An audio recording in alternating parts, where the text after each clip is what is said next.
Mahabharata spoke the same. Unfolded like a painting, Bhishma, radiant with devotion, sat in silence amidst his recitations, when he beheld Pulastia resplendent with beauty. The king's heart swelled with wonder and delight at the sight of that noble ascetic. With reverence Bhishma worshipped Pulastia according to the rites, purifying himself. Before approaching the wise sage with joined hands, Bhishma addressed Pulastia, "O blessed one, I am but your humble slave. At your presence all my sins are washed away."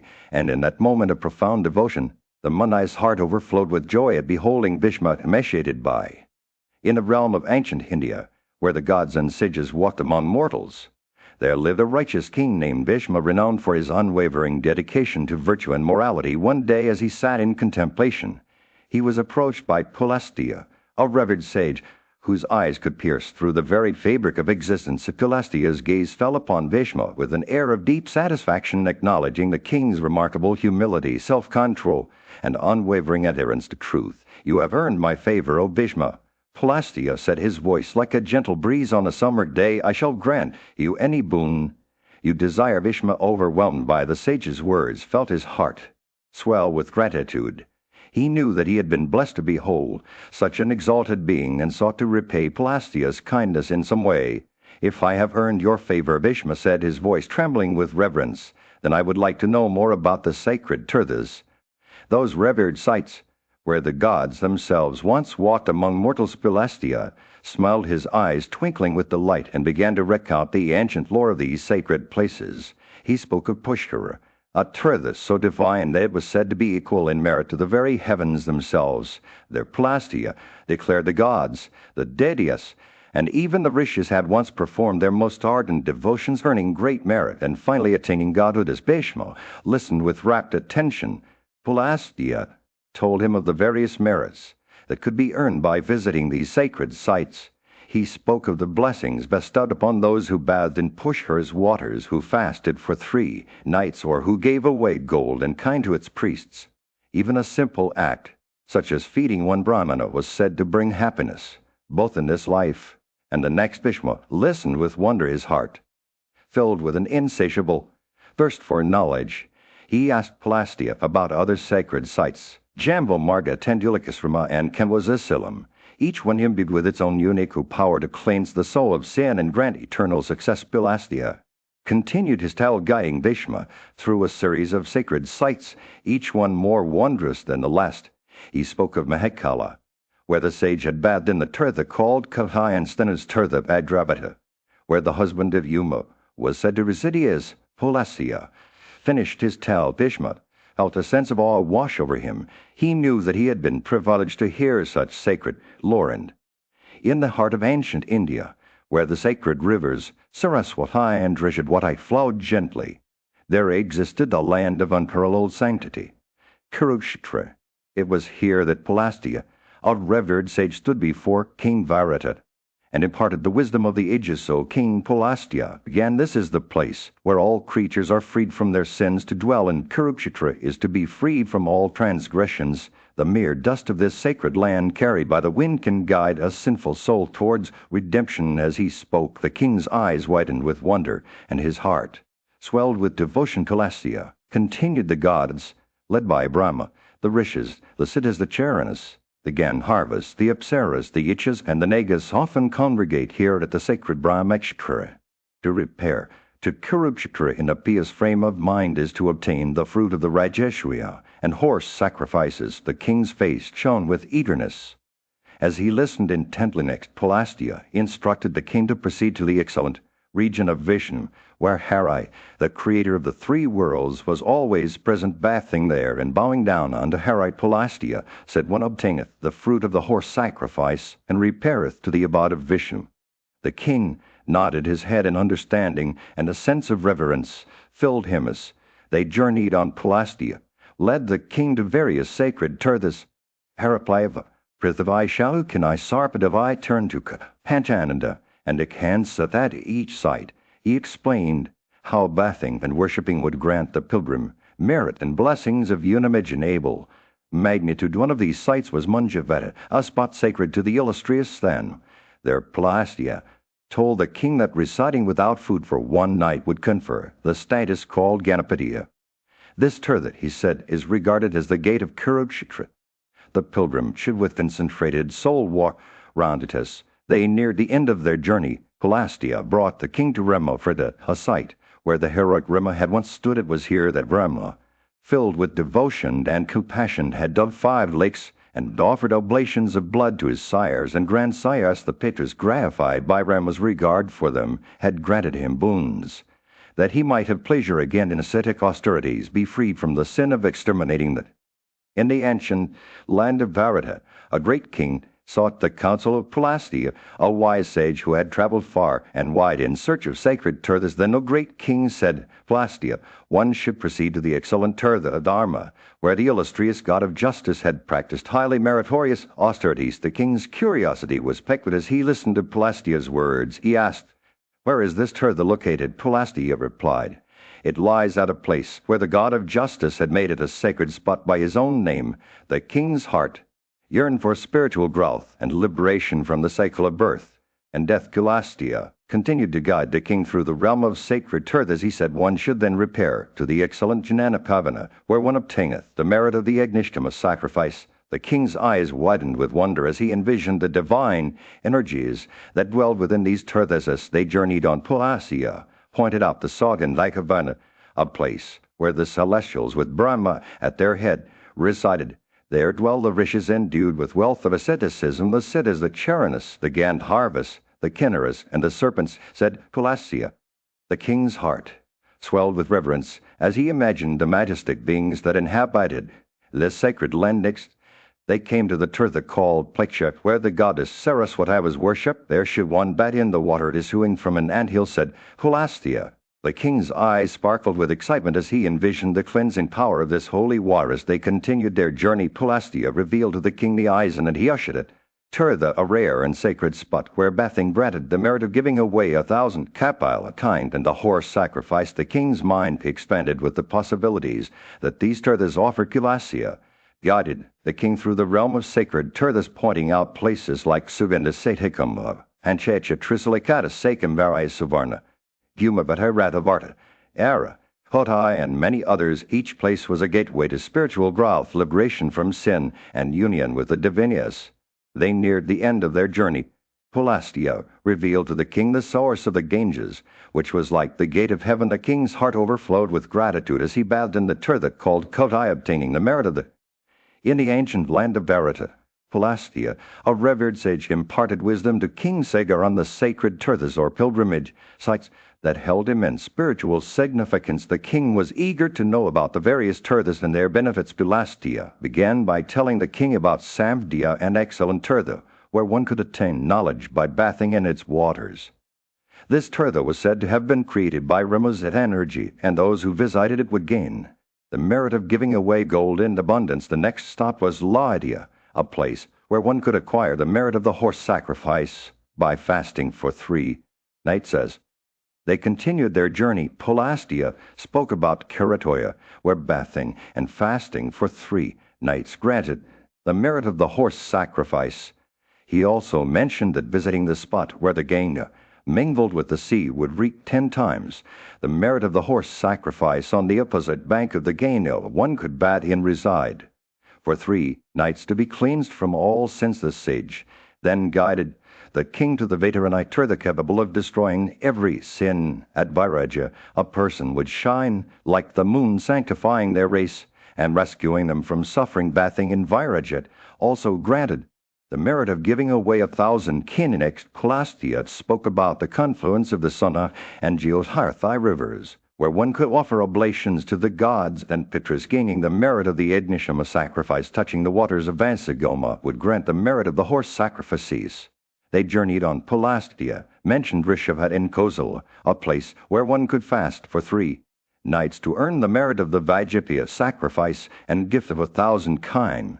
The king was also told about Kawa, where bathing granted the merit of giving away 1 in 10 bulls. The next stop was Pushpavatai, where bathing and fasting for 3 nights sanctified one's own race and earned the merit of the gift of 1,000 kine. Vedaraka was another Tirtha, where bathing granted long life and access to heaven. By visiting Champa and bathing in the Bhagirathi, one could gain the merit of giving away 1,000 kine to Lastia.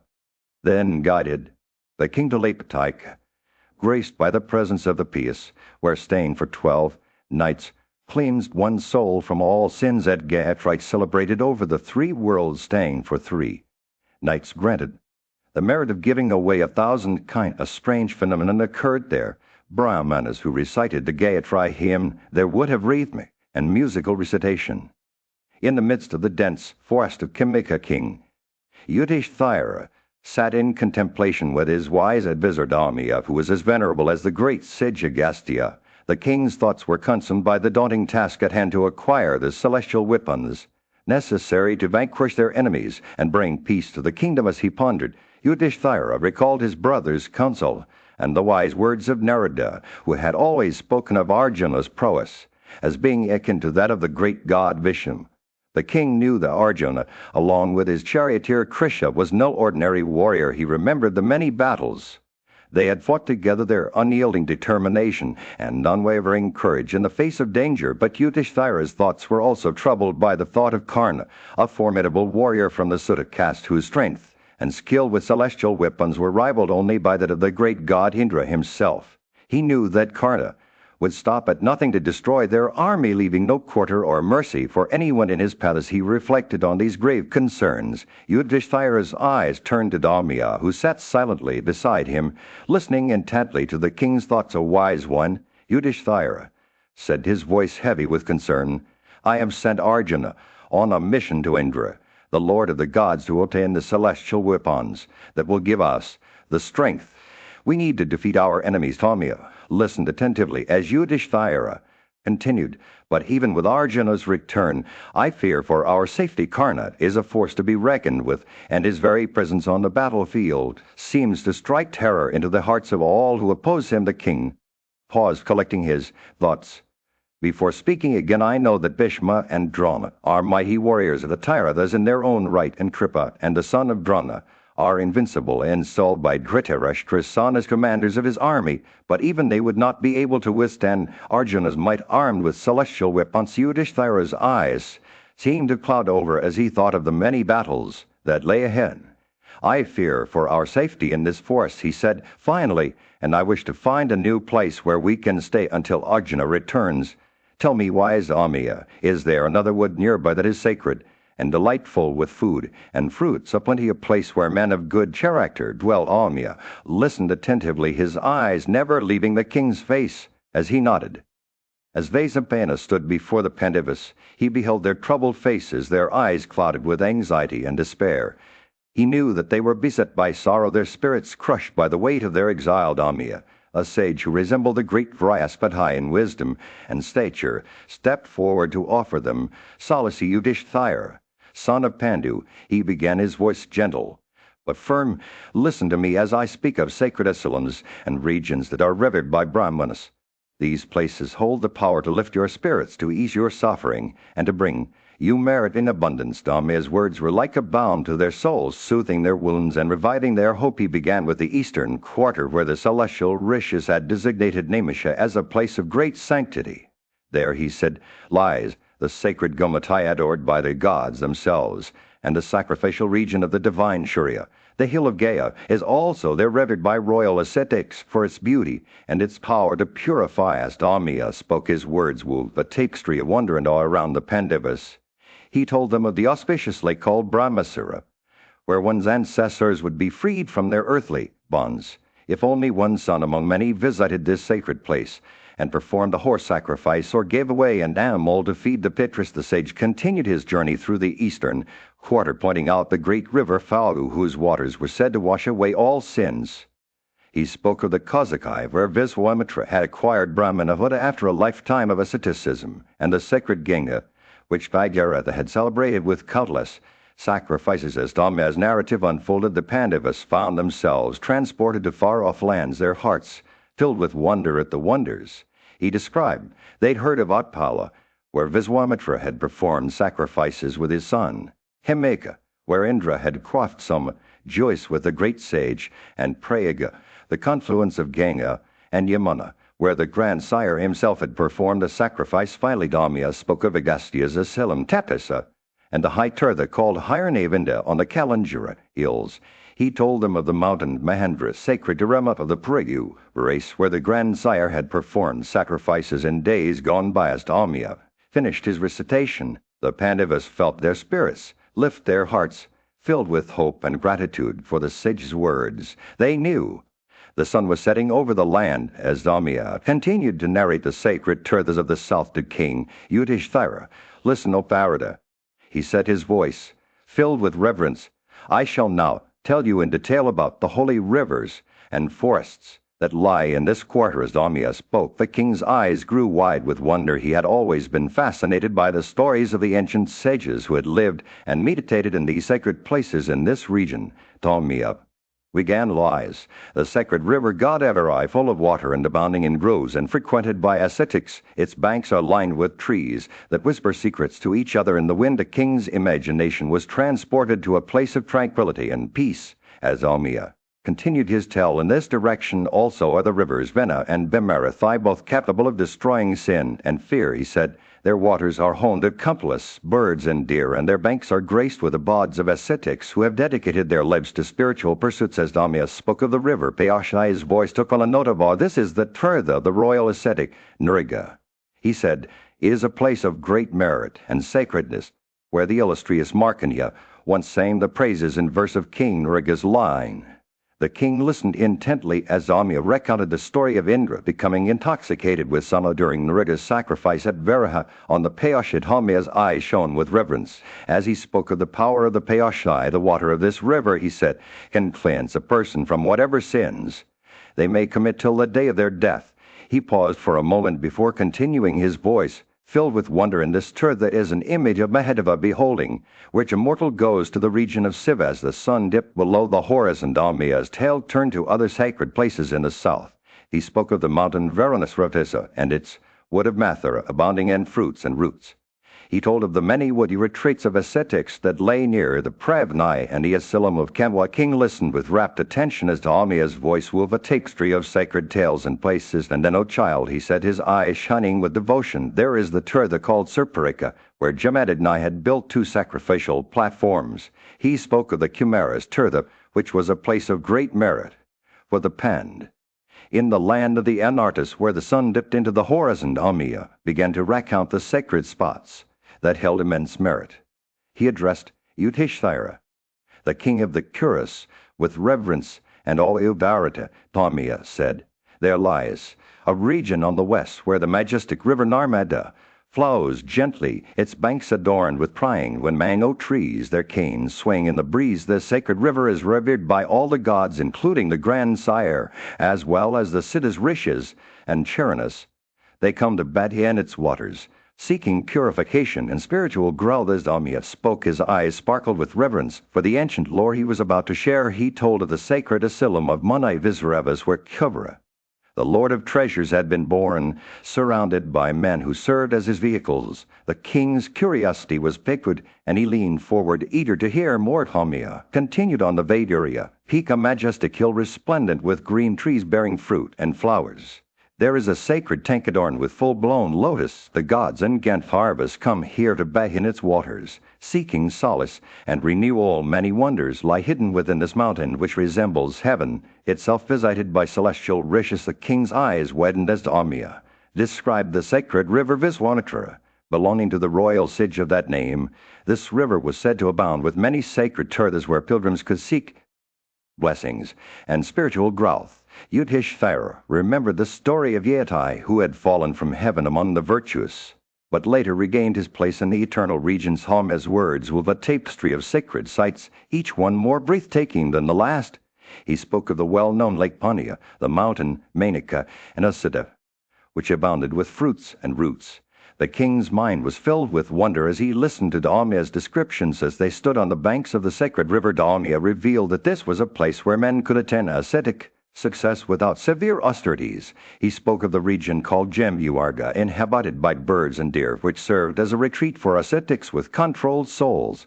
The king's heart swelled with devotion as he listened to the tales of these sacred sites. Finally, Dhamya led Yudhishthira to the celebrated tank of the grandsire Pushkara, where the Vakanas, Siddhas, and Rishis resided. Moved by a desire for protection, the creator had sung as Dhammiya began his tale. He turned to Yudhishthira, his voice filled with reverence. Listen attentively, O exalted one, he said, for I shall describe the sacred tirthas and spots that lie to the north. These regions are imbued with a reverential energy that conduces to much good. Dhammiya's eyes sparkled as he spoke of the Saraswati River, its banks gentle and easy to descend there, O son of Pandu. He said he has seen going Yamuna flows and the tirtha called Plekshavarana, which yields great merit and prosperity. He paused, his gaze drifting northward as if conjuring the sights before him. Nearby lies Agnesirus, a celestial tirtha that is renowned for its productivity of great merit. Dhammiya continued, it was here that King Sahadeva celebrated a magnificent sacrifice.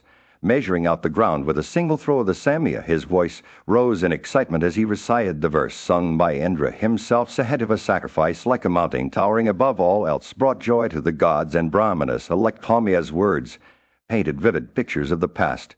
He spoke of Sarahanga's Asilam, where the desires of the regenerate ones were always fulfilled, of the river Saraswati, which was worshipped by the gods themselves, and where the Valakaliyas had once performed their sacred rites. As he journeyed through the regions, Dhammiya named each tirtha and spot with reverence: Nagratika, Panchalaya, Panika, Dalthai Gosha, and Dalthaya, all sacred asilams where great rishis had practiced their austerities. He spoke of Itavarna and of Avarana, who had performed meritorious sacrifices, and the divine Jamadagni, whose initiation by Vivevas of fire was still remembered in verse. Dhammiya's narrative culminated at Gangadwara, where the Ganga River rushed past, cleaving the foremost of mountains.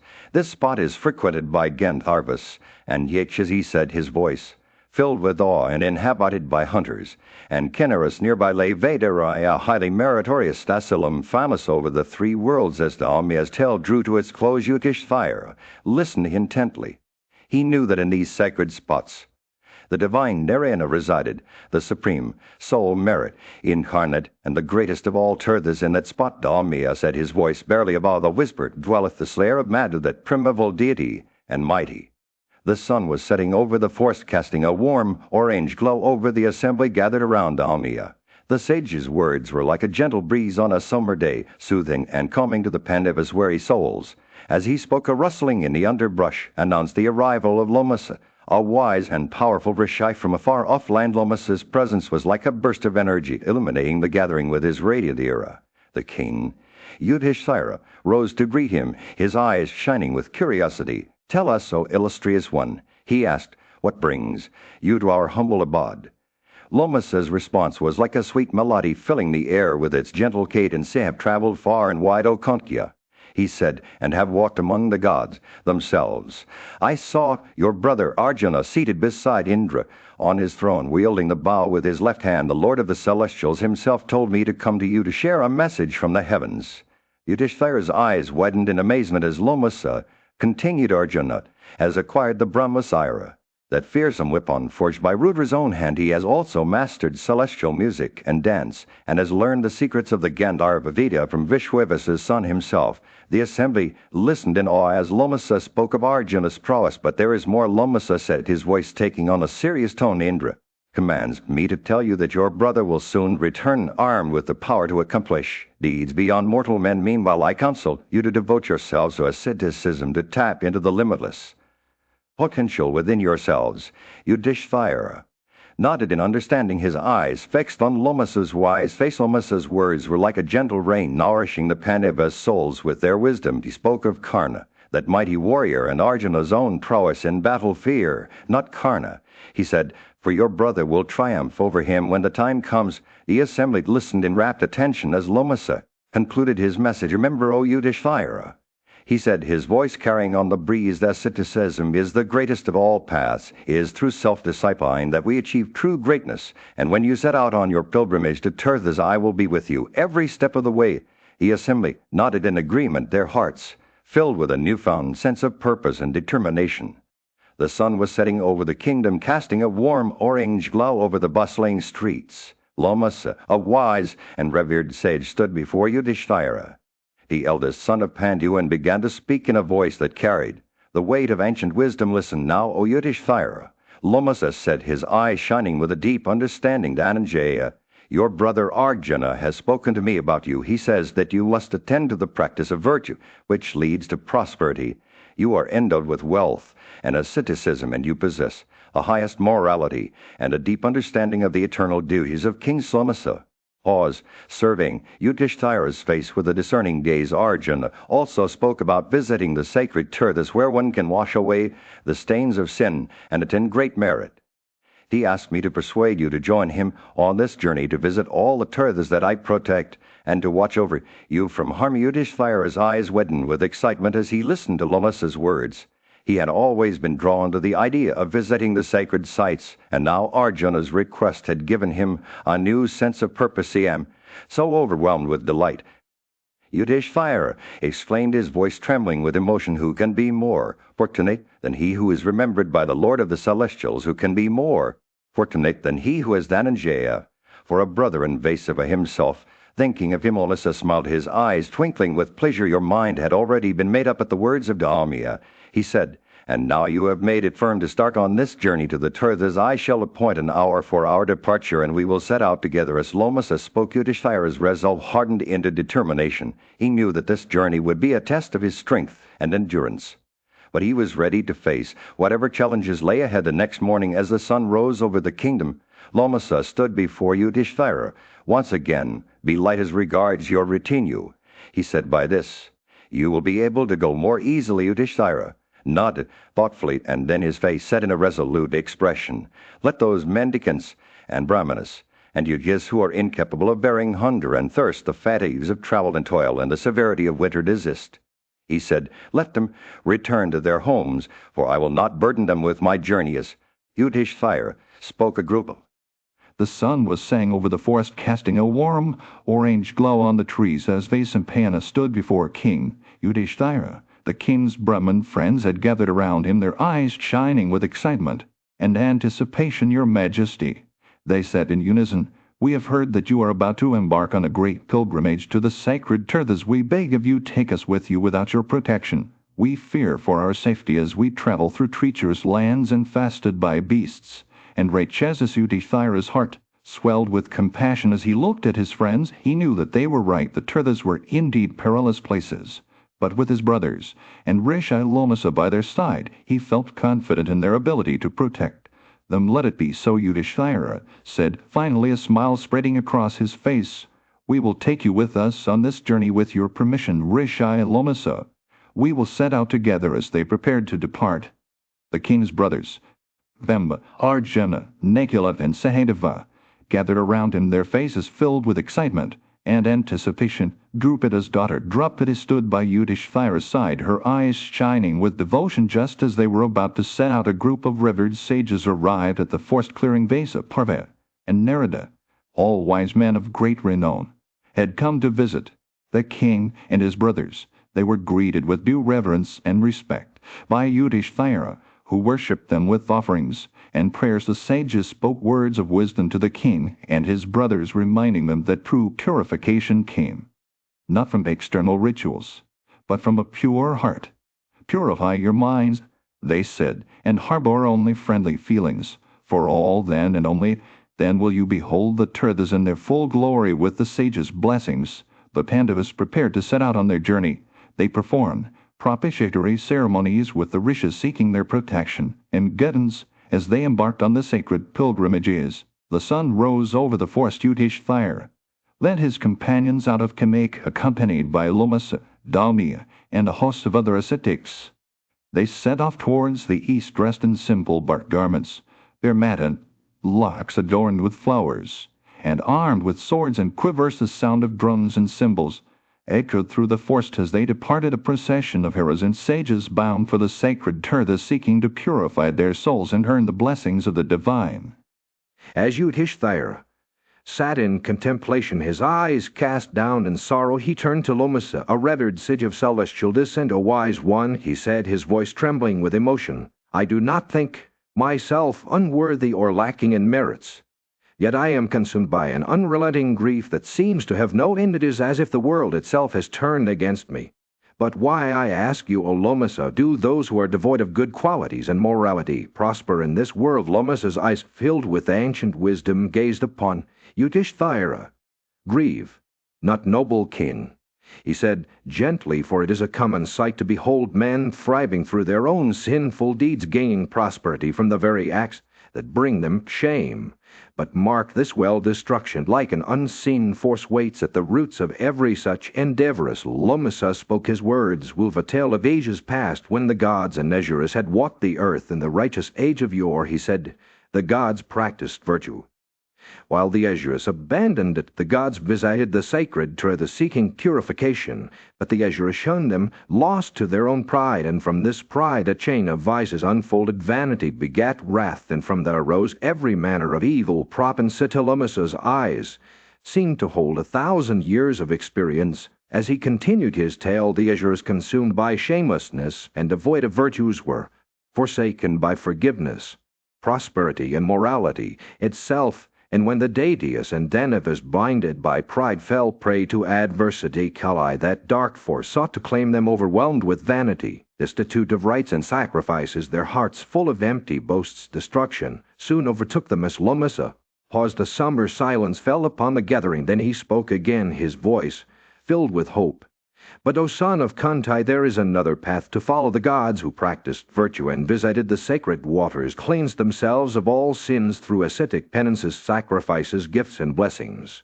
They obtained prosperity and great good fortune, for they abandoned every evil practice and visited the Trithas with reverence. Yudhishthira's eyes, filled with a new-found determination, met Lomasa's gaze. Then guide us, O sage, he said, teach us how to follow in their footsteps, that we may obtain prosperity once more. Lomasa smelt, his eyes shining with the wisdom of ages. The eternal road lies before you, noble King. Badi and the Trithas practice ascetic penances and touch sacred waters. In the scorching heat of a summer day, the heroic sons of Pandu, accompanied by their loyal followers, finally arrived at Nemisha. As they journeyed from place to place, they had been seeking solace in the sacred waters and holy Trithas that crisscrossed the land. At last they reached the Gomatai River, where they bathed in its revered waters, cleansing themselves of every sinus.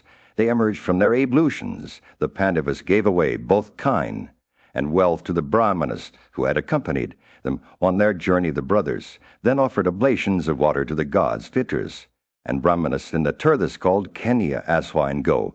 They stayed for a while at Kalikatai and the Vishaprastha hills, following the instructions they had received us. They continued their pilgrimage. The Kauravas arrived at Vahuda, where they performed their ablution in its sacred stream. Next, they proceeded to Prayaga, the sacrificial region of the gods, where Ganga and Yamuna converged. The brothers bathed in this confluence and practiced ascetic penances of great merit. The Pandavas then traveled to the Tirtha called Vidya, which was revered by the Creator and adored by ascetics. They resided there for a while, gratifying the Brahmanas with the fruit and roots of the wilderness and clarified butter. The brothers began to practice ascetic penances of great merit, their hearts filled with devotioness. They journeyed on. They arrived at Mahidhara, consecrated by the virtuous royal sage Gaya of unrivaled splendor. In this region was a sacred hill called Gayasira, and a delightful river called Mahanadi, whose fine banks were graced by bushes of canes. The brothers reached a celestial hill with holy peaks, where a Tirtha called Brahmasara was located. This Tirtha was much adored by ascetics, for it was here that the eternal God of justice had dwelled in the past, and where the illustrious Rishi Agastya had beheld him. From this lake all the rivers took their rise, and Mahadeva, the wielder of the Panika, was present there. Forever the Pandavas arrived at this sacred spot and practiced the vow known as Chaturmasya, according to the rites and ordinances of the great sacrifice called Rishayat, named the sacrificial platform of the gods, producing eternal merit. The Pandavas began to fast with concentrated souls. They were joined by Brahmanas by hundreds who were endued with wealth of asceticism. These Brahmanas performed the Chaturmasya sacrifice according to the rites inculcated by the Rishis and the sacred Tirtha. The learned Vallabhs, the royal son of Kunti, Yudhishthira, sat with Lomasa at the asylum of Agastya, listening intently as the sage recounted a tale of darkness and deceit. It was a story of Ilwala, a Daidaeya from the city of Manamtai, who had sought to rival the gods by requesting a son equal to Indra from a wise Brahmana. The Brahmana however, refused to grant his wish, until his anger turned into a burning hatred for all Brahmanas. Lomasa spoke. Yudhishthira's eyes widened with horror as he listened to the tale of how Olala had transformed his brother Vatabai into a ram. The Daitya would then cook the ram's flesh and feed it to Brahmanas, who would unsuspectingly devour the meat, and soon after meet their dimas. Olala's power was so great that even in death he could summon his victims back to him, forcing them to rip open the flanks of a Brahmana and emerge line. The darkness of this tale was a stark contrast to the radiant light that Agastya had witnessed earlier. The sage had beheld his deceased ancestors suspended in a pit, their heads pointing downwards, as they waited for a son to be born who would free them from their torment. Moved by their plea, Agastya vowed to fulfill their desire and began to contemplate how he could perpetuate his own lineages. He sat in contemplation. Agastya's gaze fell upon the beautiful creatures that surrounded him, the deer with their gentle eyes, the birds with their melodious songs, and the flowers that bloomed in every color of the rainbow. With a surge of creative energy, he began to take apart these wondrous beings, using their most exquisite parts to craft an extraordinary woman. This magnificent being was none other than Lopamuddra, who would soon be born into the royal line of Vidarbha. As she grew in beauty and charm, her father, the king of Vidarbha, sought a worthy suitor for his daughter's hand. However, no one dared to ask for Lopamudra's hand in marriage for fear of her father's wrath. As Lomasa finished his tale, Yudhishthira turned to him with a look of wonder and awe. The story of Ilwala and Vatapai had been a stark reminder of the darkness that lay within the hearts of men, while Agastya's creation of Lopamuddra was a testament to the transformative power of love and devotion. In a distant land, the wise sage Lomasa began to recount an ancient tale of love and devotion. It was a story of Agastya, a powerful rishi who had gained great fame for his wisdom and spiritual prowess. As Agastya wandered through the kingdom, he came across a young woman named Lopamuddra, the daughter of the ruler of Vidarbha. The sage was immediately drawn to her beauty and intelligence, and he knew that she would be an ideal companion on his journey towards spiritual enlightenment. With a sense of reverence, Agastya approached the king and requested his permission to take Lopamuddra as his wife. However, the king was taken aback by the request and soon in shock. Despite his initial reluctance, he knew that he could not refuse the powerful sage. The king turned to his queen and asked for her opinion on the matter, but she remained silent, lost in thought. It was Lopamuddra who finally broke the silence, approaching her parents with a sense of determination. "Father," she said, "do not grieve on my account. Give me to Agastya, that he may attain his spiritual goals." The king, seeing the devotion in his daughter's eyes, knew what was best for him and his kingdom. He agreed to give Lopamuddra to Agastya, and with due rights she became his wife. They began their life together. Agastya instructed Lopamuddra to cast away her fine clothes and ornaments, that they might live a simple life of spiritual devotion, and so the young woman shed her luxurious robes and donned rags and deerskins, becoming an equal partner in Agastya's ascetic pursuits. Together they traveled to Gangadwara, where they began to practice the most severe penances. Lopamuddra served her husband with devotion, while Agastya showed great love and respect for his wife. As time passed, their bond grew stronger, and Lopamudra's beauty and purity shone brighter than ever before. One day, as Agastya watched his wife emerge from the river after a bath, he was filled with admiration for her ascetic splendor. He summoned her to their dwelling, intending to fulfill their marital duties, but Lopamuddra joined her hands in bashfulness and spoke words of love and devotion. "Rishi," said, "you have taken me as your wife for spiritual purposes, but it is also my desire that you show me the same love I have for you. Let us approach each other with dignity and respect, just as we would have done in the palace of my father." Agastya was touched by her words and replied, "O blessed girl, I do not possess wealth like your father's, but I can bring anything into being through my ascetic powers." Lopamuddra smiled. In the scorching heat of a bygone era, the revered sage Lomasa began to recount an intriguing tale of Agastya. The pot-born rishi was said that Agastya had set out on a journey to seek wealth, but not just for personal gain. His intentions were pure, and he sought to understand the nature of prosperity. As Agastya traversed the lands, he arrived at the kingdom of Srutarvan, a monarch renowned for his immense riches. The king, upon learning of the rishi's arrival, hastened to greet him with respect and dignity. Srutarvan offered Agastya the traditional arghya, a symbol of reverence, and asked about the reason behind his visit. With humility, Agastya revealed that he had come seeking wealth, but only if it could be obtained without causing harm to others. Moved by the Rishi's words, Srutarvan proposed a solution. He explained that his kingdom's expenditure was in perfect harmony with its income, and thus there was no need for Agastya to take anything from him. However, Agastya's keen insight revealed that such equality was rare, and he couldn't bring himself to accept wealth at the expense of others. Undeterred by Srutarvan's offer, Agastya and the king set out on a new journey, seeking another monarch who might be willing to share his riches. Their next destination was the kingdom of Radnaswa, where they were received with equal respect and hospitality. Again, the Rishi shared his intentions with Radnaswa, but the latter's expenditure also matched his income, leaving Agastya with a dilemma as the trio continued their travels. They arrived at the magnificent court of Tresidessu.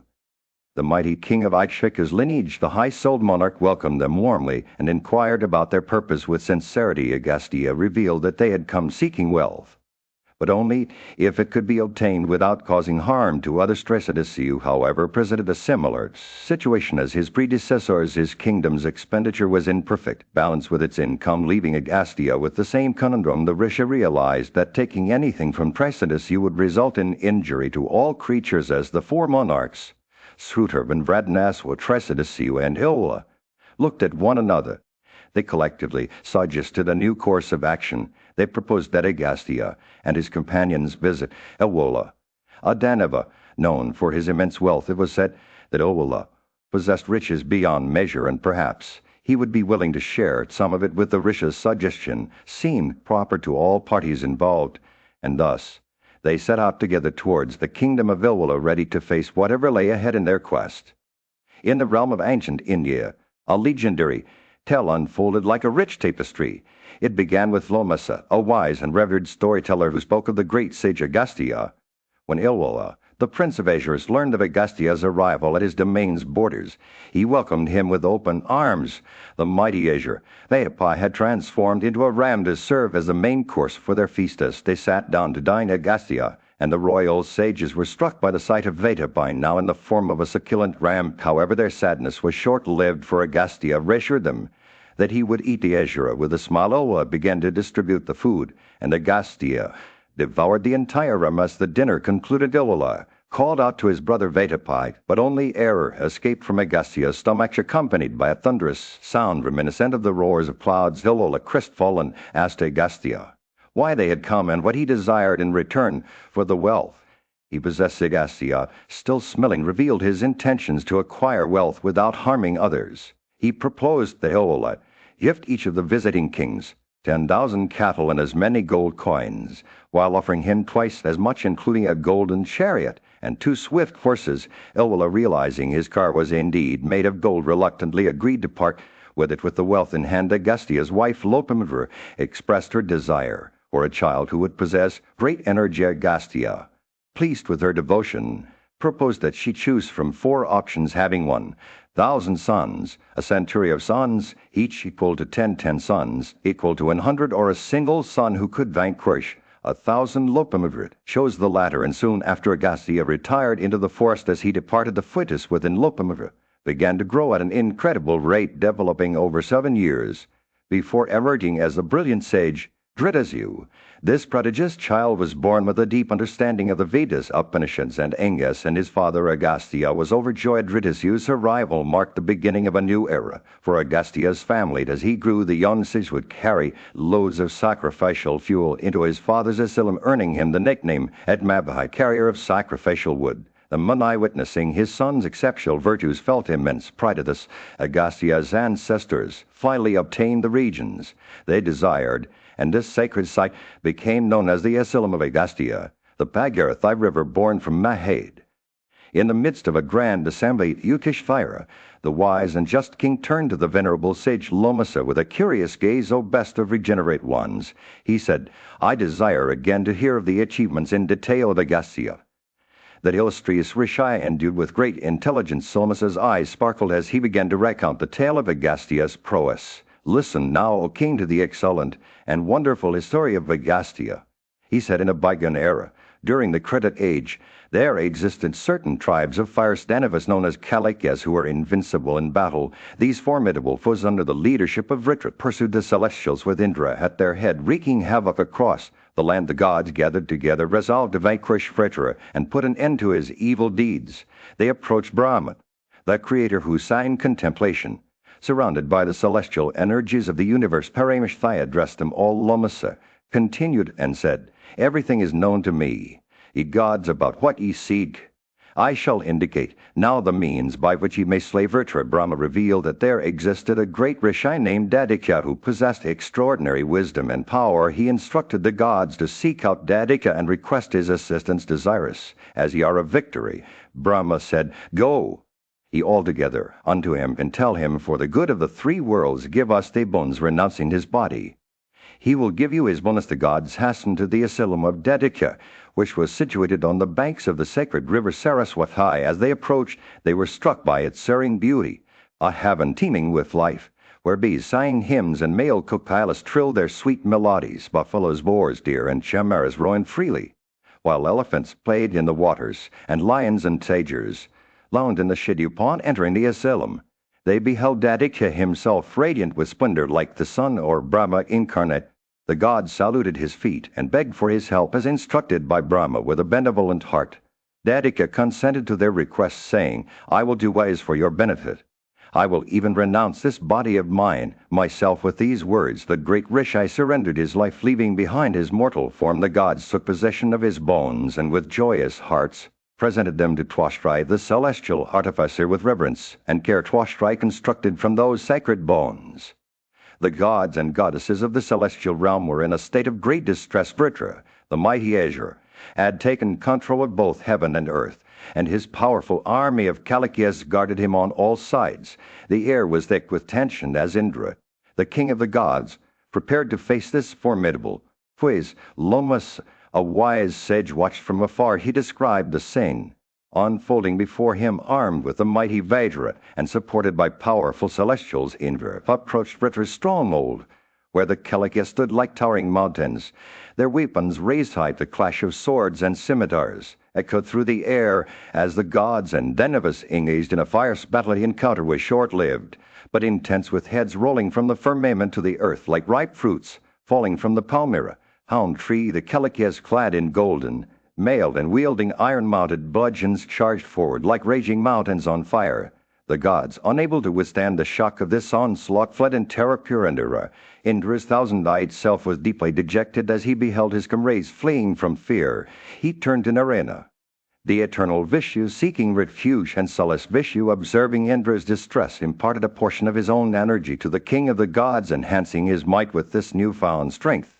Indra was able to rally the celestials and Brahmarshis, who also shared their energies with him. The spotless sages imbued Sekra with their collective power, making him mightier than before. Vritra, learning that Indra had been empowered by the gods and sages, let out a deafening roar that shook the earth directions, firmament, heaven, and mountains. The chief of the celestials, filled with fear, hurled the mighty Vajra at Vritra.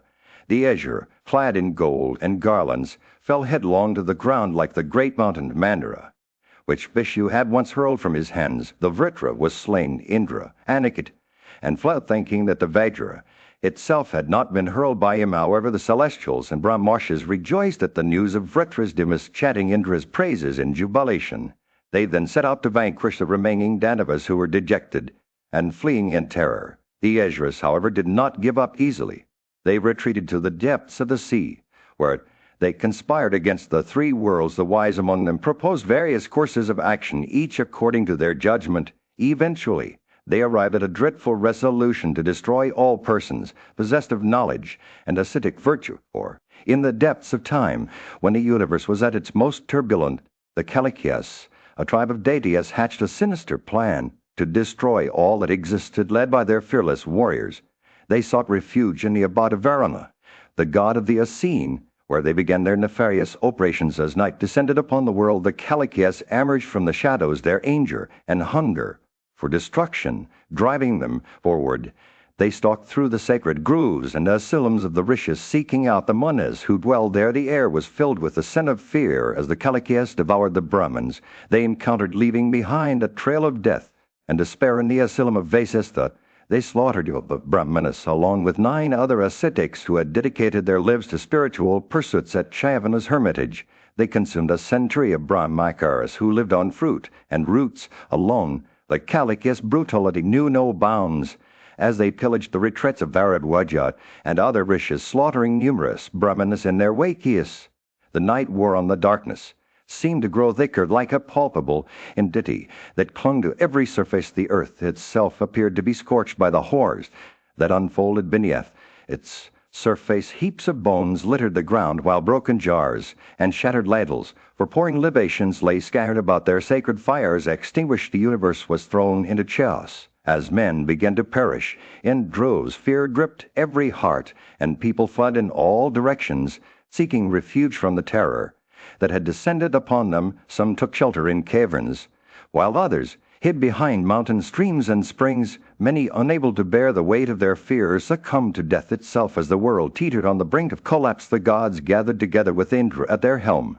They knew they could no longer remain silent as the universe was destroyed before their very eyes. With heavy hearts, they sought counsel from one another and ultimately decided to seek out the protection of Narayana, the unvanquished god of Vaikunth. Bowing down to the slayer of Madhu, the gods addressed him with reverence, recounting his numerous achievements throughout the ages.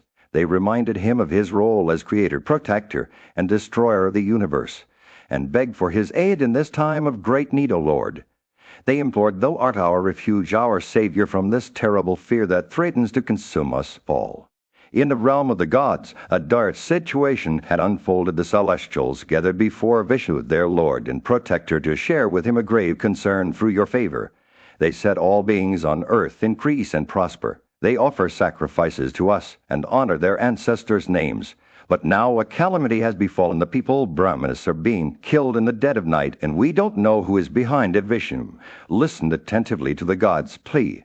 He knew that if the Brahmanas were destroyed, the very fabric of society would unravel. The earth itself would begin to wither away, and the heavens above would fade into darkness. So, mighty armed one, the gods implored Vishnu, "We beg of you to act swiftly to prevent this catastrophe." Vishnu's expression turned somber as he revealed the root cause of the destruction. "I shall tell you the reason behind the Brahmana slaughter," he said. "There exists a fearsome host known as the Kalikias, led by Vritra. They had been ravaging the universe until Indra, with his 1,000 eyes, slew their leader. The Kalikias took refuge in the vast Asena, but the Varuna gods listened intently as Vishnu continued from within the Asene's depths. They strike at night, killing the Brahmanas to destroy humanity. But we cannot vanquish them while they are hidden beneath the waves." Vishnu paused, his eyes gleaming with a hint of determination. "You must devise a plan to dry up the Asene, for only Agastya has the power to do so." Gods hastened to seek Brahma's permission before approaching Agastya's hermitage. As they arrived at the sage's dwelling, they found him surrounded by saints and sages. His presence radiating an aura of piety and wisdom. The deities approached Agastya with reverence, recalling his past deeds. "Who once sought your refuge when Nahasha oppressed us," they said. "You banished the wicked king from heaven, and even when thy mountains ceased to grow and hate after defying your command." The gods' words were laced with gratitude as they reminded Agastya of the countless times he had protected them. "Whenever we face peril," they concluded, "your reverence is our refuge. For this reason, we beseech you, grant us a boon that will save humanity from destruction." As the gods spoke, their eyes locked onto Agastya's, pleading with him to take action and restore balance to the universe. The sun had always circled the majestic mountain Meru, its golden peak shining brightly in the sky. But Vaimdaya, the mighty king of mountains, grew resentful as he watched the sun's daily ritual. One day, he spoke to Surya, the maker of light, and demanded equal respect. The sun replied that it was bound by the universe's design to follow a certain path around Meru. Vaimdaya's anger boiled over, and he began to swell with rage. He wanted to block the sun's path, as well as the moon's and the stars. The assembled gods came to Vaimdaya, begging him to reconsider his actions, but he refused to listen. Frustrated, they turned to Agastya, a powerful sage who lived in a nearby hermitage. Gods pleaded with Agastya to intervene on their behalf. This king of hills, Mabaya, is stopping the path of the sun and moon, they said. There's no one else who can stop him, but you have the power to calm his wrath. Hearing their words, Agastia agreed to help, came to Vainthaya with his wife, and as they approached the mountain, he spoke to it in a gentle tone, O best of mountains, I need a path through you for a short, while until my return from the southern region, please wait for me. When I come back, you may grow as large as you like. Vainthaya agreed to this compact, but Agastia has yet to return. The gods were grateful for Agastia's intervention and asked him for another favor to drink up the greatest scene, so they could defeat their enemies. The Caligas the sage agreed, and with a retinue of sages, deities, and celestial creatures, he set out towards the Essene as they approached the sea. Its roar grew louder, its waves dancing in the breeze. That assembly came to a stop near the water's edge, awe-struck by the sight. Before them the Essene was a swirling mass of blue and white, with sharks and birds scattered across its surface. Agastia stood tall, ready to fulfill his promise to the gods and bring peace to the universe once more. In a distant era, Lomasa spoke words that would change the course of his story. He declared to the assembled gods and saints that Varan the sun was preparing to drink up the Essene there, but the gods gathered around him, awe-struck by his declaration. As they stood in reverence, the mighty one began to drink from the sea. The waters rested, and the world watched in wonder as the Essene dwindled. Indra and the other gods were overcome with amazement at this incredible sight.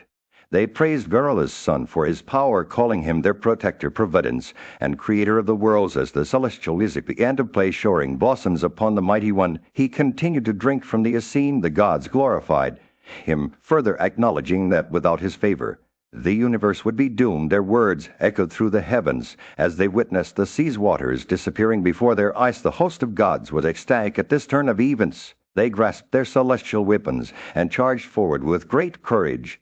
Demons from the heavenly regions who had been weakened by the saints' penances were no match for the mighty gods. The battle raged on, with both sides clashing in a spectacular display of strength. As the fight reached its climax, the demons, though valiant, ultimately fell to the gods. Their bodies lay lifeless, but they still wore their ornate brooches, earrings, and armlets like blooming palace of trees. A few surviving demons from the Calica clan fled to the nether regions, seeking refuge beneath the earth. The gods, having triumphed over the demons, praised Varan the sun once more for his incredible power. They begged him to fill the sea again, now that it was empty. The mighty one replied that he had digested the water and could not simply return it. Instead, they must find another solution to replenish their abadias. The gods pondered this problem. They were filled with a mix of wonder and sadness at the thought of Varan the sun's incredible feat. They bid each other farewell, paying homage to the mighty one before departing in search of a new plan. With Vishnu by their side, they came to Brahma, seeking his counsel on how to refill the Essene. The gods joined hands, united in their determination to restore the sea to its former glory. Together, they sought out a solution to replenish their abode, ready to face whatever challenges lay ahead. In the realm of ancient India, a grand tale unfolded, one that would be etched in the annals of time for generations to come. It began with Brahma, the grandfather of humanity, who gathered the gods and spoke words of great import. Go forth, O gods, he said, and follow your desires, for it will take a long while for the Essene to return to its natural state. The occasion for this will arise from the descendants of King Vajrath. As Brahma's words echoed through the heavens, the gods dispersed, waiting for the appointed time when the Essene would need their aid once more. Meanwhile on earth, Yudhishthira, a just and virtuous king, sought to learn about this ancient tale from Lomasa, a wise sage. Tell me, O saint, he asked, what was that occasion, and how did the descendants of Vajrath contribute to it? How was the Essene replenished through their efforts? Lomasa, pleased with Yudhishthira's curiosity, began his tale. In ancient times there lived a mighty king named Sagara, who ruled over the earth with strength and beauty. He had 2 wives, both renowned for their loveliness, and yet one from the royal line of Vidarbha, and the other from Sivite. King Sagar, childless and eager to secure his legacy, took his wives to the sacred mountain Kailasa, where he practiced severe austerities and yogic contemplation. As he sat in meditation, the mighty god Shiva with 3 eyes appeared before him. The king, overcome with devotion, fell at Shiva's feet, accompanied by his 2 queens. He begged for a son to inherit his kingdom and perpetuate his lineage. Shiva Pleased with Segura's pity, granted his wish 60,000 sons would be born from one of his wives, but they would all perish together, however, from the other wife. A single valiant son were ever destined to carry on Segura's legacy. With these words, Shiva vanished, leaving Segura overjoyed and eager to fulfill the god's prophecy. The two queens soon became pregnant, and when the time came for them to give birth, the princess of Vidarbha delivered a gourd-like object, while the princess of Siva gave birth to a radiant boy as beautiful as a gawking Segura. Initially intending to discard the gourd, was cautioned by a divine voice from above